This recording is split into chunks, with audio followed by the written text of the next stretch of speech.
ورحمة الله وبركاته. الحمد لله وحده والصلاة والسلام على من لا نبي بعده. أما بعد فأعوذ بالله من الشيطان الرجيم. بسم الله الرحمن الرحيم. لقد كان لكم في رسول الله أسوة حسنة لمن كان يرجو الله واليوم الآخر وذكر الله كثيرا. صدق الله مولانا العظيم.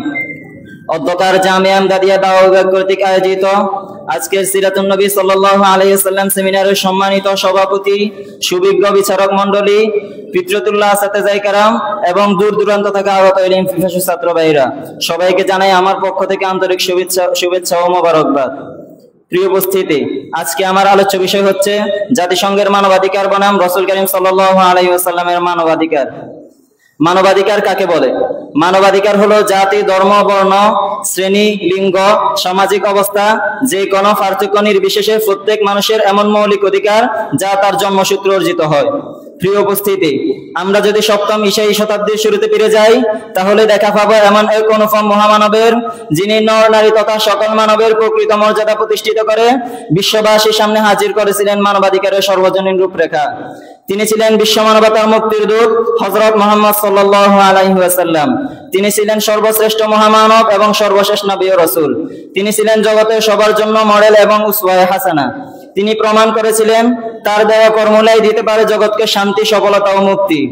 তার পূর্ব যুগে যত অজ্ঞতা ছিল, যত বর্বরতা ছিল, যত অত্যাচার ও শোষণ ছিল, সন্ত্রাস, ভয়ভীতি, সাম্প্রদায়িকতা ও শ্রেণীবিন্যাস ছিল, সবই তার আদর্শের পরশপাথরে পরিবর্তিত হয়ে গিয়েছিল।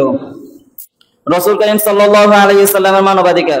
প্রিয় উপস্থিতি, আজকে আমি আপনাদের সামনে রাসূল করিম সাল্লাল্লাহু আলাইহি ওয়াসাল্লামের মানবাধিকারের মধ্যে থেকে কিছু বিষয় নিয়ে আলোচনা করব ইনশাআল্লাহ। মানব জীবনের মৌলিক অধিকারগুলোর মধ্যে থেকে একটি হচ্ছে মানুষের জানমালের নিরাপত্তার অধিকার। প্রিয় উপস্থিতি, রাসূল করিম সাল্লাল্লাহু আলাইহি ওয়াসাল্লাম মানুষের জীবনের অধিকার এবং জানমালের নিরাপত্তা বিধানের ব্যাপারে সর্বোচ্চ গুরুত্ব আরোপ করেছেন। নরহত্যা যেখানে নৈমিত্তিক ব্যাপার ছিল, সেখানে তিনি নরহত্যাকে জঘন্য অপরাধ হিসেবে আখ্যা দিয়ে বলেছেন সবচেয়ে জঘন্য অপরাধ হচ্ছে আল্লাহ তাআলার সাথে কাউকে শরীক করা এবং নরহত্যা করা।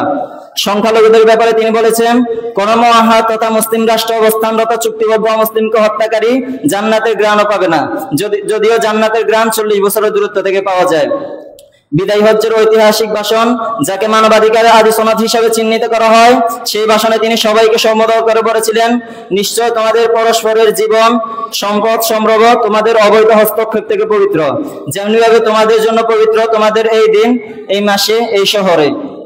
এমনিভাবে জাহিলিয়ত বা অন্ধকার যুগে বিশেষত আরবদের নবজাতক কন্যা শিশুকে জন্ম লাভের পরপরই দারিদ্র্যের ভয়ে হত্যা করা বা জীবন্ত পুঁতে ফেলার আওয়াজ জারি ছিল।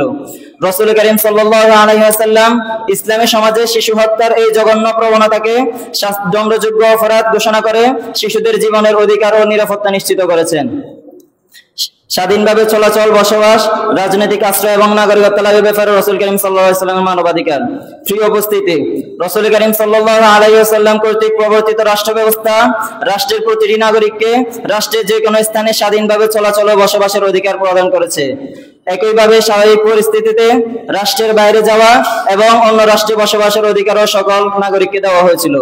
রাসূল করিম সাল্লাল্লাহু আলাইহি ওয়াসাল্লামের রাষ্ট্র ব্যবস্থা প্রকৃতপক্ষে একটি বিশ্ব রাষ্ট্র ব্যবস্থা ধারণায় বিশ্বাসী ছিল। নিপীড়ন, নির্যাতন, নিষ্ঠুরতা, অমানবিক আচরণ থেকে মুক্তি লাভের ব্যাপারে রাসূলের মানবাধিকার। প্রিয় উপস্থিতি, শান্তিপূর্ণ পরিবেশে উদ্দেশ্য প্রণোদিতভাবে কোনো ব্যক্তিকে শারীরিক মানসিক শাস্তি দান বা তাকে কষ্ট দেওয়াকে রাসূল করিম সাল্লাল্লাহু আলাইহি ওয়াসাল্লাম নিষেধ করেছেন এবং তিনি বলেছেন প্রকৃত মুসলিম তো হচ্ছে সেই ব্যক্তি যার হাত এবং মুখ থেকে অপর মুসলিম নিরাপদ থাকে। এমনকি এই ক্ষেত্রে তিনি অমুসলিম নাগরিকের অধিকারের ব্যাপারে অত্যন্ত দৃঢ় ভাষায় বলেছেন, যদি কোনো মুসলিম অমুসলিম নাগরিকের অধিকার খর্ব করে, তার উপর জুলুম করে, তার উপর কোনো বস্তু জোরপূর্বক চাপিয়ে দেয়, তার থেকে কোনো বস্তু জোরপূর্বক ছিনিয়ে নেয়, তাহলে কিয়ামতের দিন আল্লাহর আদালতে আমি ওই মুসলিমের বিরুদ্ধে মুসলিম নাগরিকের পক্ষ অবলম্বন করব। শান্তি, সাম্য ও মৈত্রী প্রতিষ্ঠা রাসূলের মানবাধিকার। প্রিয় উপস্থিতি, সমাজ, রাষ্ট্র ও সমগ্র মানব জাতির ভ্রাতৃত্ব, শান্তি, সাম্য ও মৈত্রী প্রতিষ্ঠায় তিনি যে অনন্য সাধারণ উদাহরণ রেখে গিয়েছেন, পৃথিবীর ইতিহাসে তা আজও অদ্বিতীয় এবং সর্বজনীন স্বীকৃত অনুকরণীয় আদর্শ হিসেবে পরিগণিত। কেননা তিনি তো কেবল মুসলিম জাতির জন্য আদর্শ ছিলেন না, বরং তিনি ছিলেন গোটা গোটা মানব জাতির জন্য আদর্শ। এরশাদ হয়েছে ওয়ামা আরসালনাকা ইল্লা রাহমাতাল লিল আলামিন। শ্রমিকের অধিকার প্রতিষ্ঠায় রাসূলুল্লাহর মানবাধিকার। প্রিয় উপস্থিতি, বিশ্বনবী মুহাম্মদ সাল্লাল্লাহু আলাইহি ওয়াসাল্লাম শ্রমিকের সব প্রকার বাঞ্ছনা, অত্যাচার, নিপীড়ন আর গ্লানির অবসান ঘটিয়ে এমন সব শ্রমনীতির প্রবর্তন করে গিয়েছেন যার 60% আন্তর্জাতিক শ্রম সংস্থা বিগত 134 বছর ধরে মে দিবস উদযাপনের মাধ্যমে প্রতিষ্ঠা করতে পারেনি। নারী অধিকার ও মর্যাদা প্রতিষ্ঠা রাসূল করিম সাল্লাল্লাহু আলাইহি ওয়াসাল্লামের মানবাধিকার। নারী অধিকার ও মর্যাদা রক্ষার বিষয়টি বর্তমান বিশ্বের সবচেয়ে আলোচিত একটি বিষয়।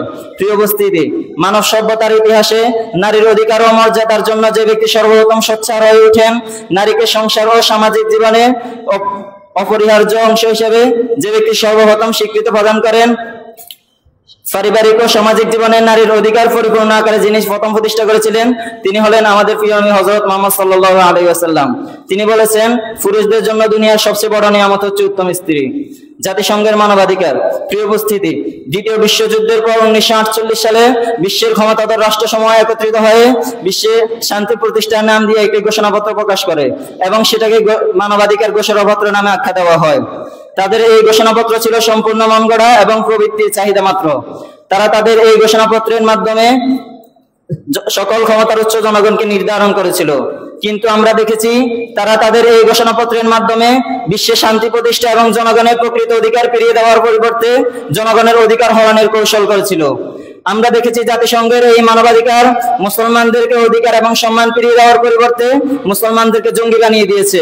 প্রিয় উপস্থিতি, আমরা দেখেছি জাতিসংঘের এই মানবাধিকার গাজায় শান্তি প্রতিষ্ঠার পরিবর্তে কি নির্মম গণহত্যা চালাচ্ছে এবং তা আজও চলমান।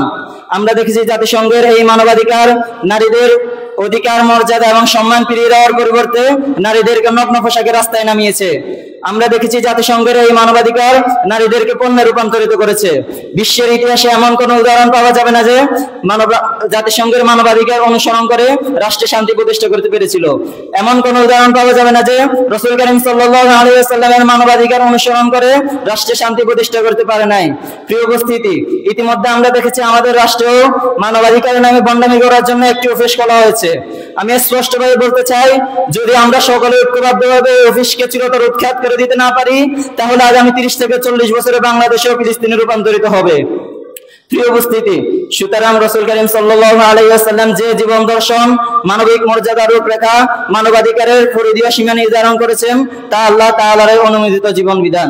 রাসূল করিম সাল্লাল্লাহু আলাইহি ওয়াসাল্লামের এই জীবন বিধান, যা মানবাধিকারের প্রথম ও মৌলিক পূর্ণাঙ্গ দিক নির্দেশনা হিসেবে স্বীকৃত, তা কোনো দলিল লিখিত নয়, কোন স্বাক্ষরিক চুক্তি নয়, কোন অনুকল্প নয়, বরং তা হচ্ছে কঠোর বাস্তবতা। জীবনের শুরু থেকে মৃত্যু পূর্ব পর্যন্ত 63 বছরের এই প্রত্যক্ষ জীবনের প্রতিটি ক্ষেত্রে নিজেকে আদর্শ প্রতিষ্ঠার সংগ্রামে রত রেখে নিজের জীবদ্দশাতে একটি ধ্বংসস্তূপ থেকে, একটি প্রতিগন্ধময় অন্ধকার আস্তাকুর থেকে ব্যক্তি, পরিবার, সমাজ, রাষ্ট্র ও মানবিক মূল্যবোধকে তুলে এনে এক সুষম, অনুসরণযোগ্য এবং কল্যাণকর সভ্যতা গড়ে তুলেছিলেন মানবাধিকার। মানুষের মর্যাদা এবং আল্লাহ তাআলার আনুগত্য ছিল যার মূল ভিত্তি। আল্লাহ তাআলা আমাদেরকে জাতিসংঘের এই মানবাধিকার থেকে বের হয়ে রাসূল করিম সাল্লাল্লাহু আলাইহি ওয়াসাল্লামের মানবাধিকার প্রতিষ্ঠা করার তৌফিক দান করুক। ওয়া মা তাওফীকি ইল্লা বিল্লাহ। আসসালামু আলাইকুম ওয়া রাহমাতুল্লাহ।